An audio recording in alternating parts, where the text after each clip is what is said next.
ఏకైక నగరం విశాఖపట్నం తెలుగుదేశం పార్టీకి.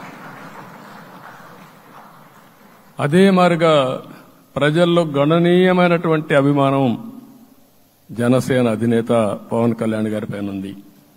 ఈ మూడు కలిపి నిన్న ఒక సునామీ మారిగా వచ్చింది. అక్కడ ఒక్కొక్క సీట్లో మీరు చూస్తే 90,000, 90,000, 70,000, 80,000 మెజారిటీ గెలిపించారంటే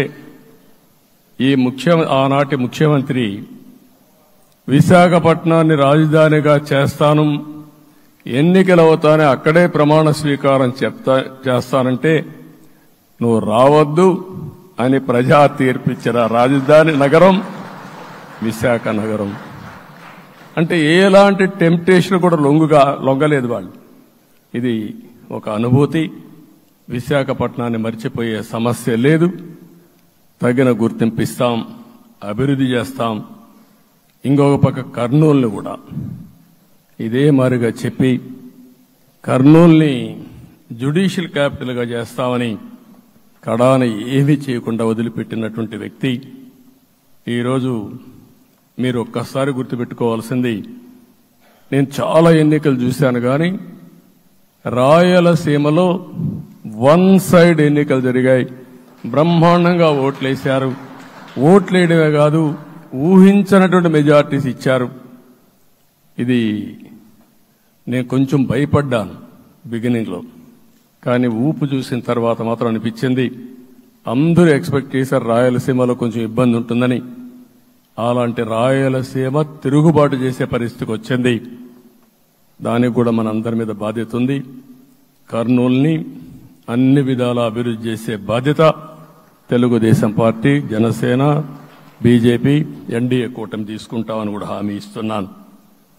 ఈ మూడు సిటీలే కాకుండా మొత్తం అన్ని జిల్లాల్ని సమభావంతో ఆలోచించి మనం ముందుకెళ్దాం.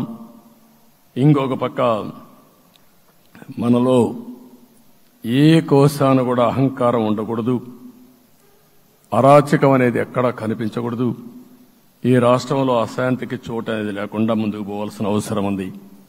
రాష్ట్ర ప్రజలందరికీ హామీ ఇస్తున్నా, సీఎం వస్తున్నాడంటే చెట్లు కొట్టేయడం, లేకపోతే రోడ్లు మూసేయడం, షాపులు బంద్ చేయడం, పరదాలు కట్టుకోవడం అవన్నీ ఉండవు.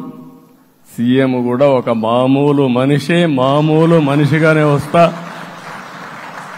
అందరితో కలిసి ఉంటాం.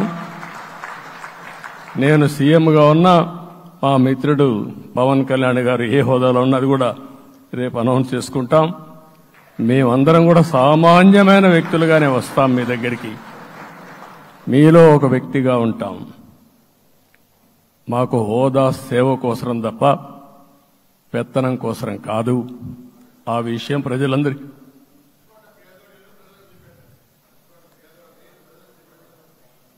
అవన్నీ చేస్తాం. ఇంకొక పక్కన నిన్న మొన్న నేను వస్తానంటా ఉంటే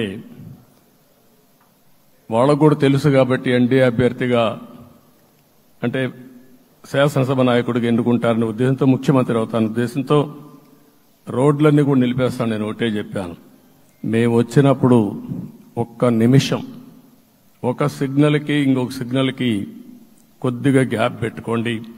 అవసరమైతే ఒక 5 నిమిషాలు లేట్ అయినా మాకు పర్వాలేదు, కానీ ప్రజలు ఎవ్వరికీ ఇన్కన్వీనియన్స్ కలగకూడదని చాలా స్పష్టంగా ఆదేశాలు ఇచ్చాం.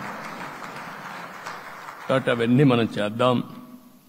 ఇంకొక పక్కన దాడులు చేసి బాధితులపైనే కేసులు పెట్టే పరిస్థితి ఉండదు ఈ రోజు నుంచి. అది కూడా మనం చూశాం. ఏ ఒక్కరి ఆత్మగౌరవానికి భంగం కలగదు. ఒక పాజిటివ్ గవర్నెన్స్ అన్ని చోట్ల కనపడుస్తుంది. ప్రజాహితం కోసమే పనిచేస్తాం. ప్రతి నిర్ణయం, ప్రతి అడుగు ప్రజల కోసమే ఉంటుంది. స్టేట్ ఫస్ట్ అనే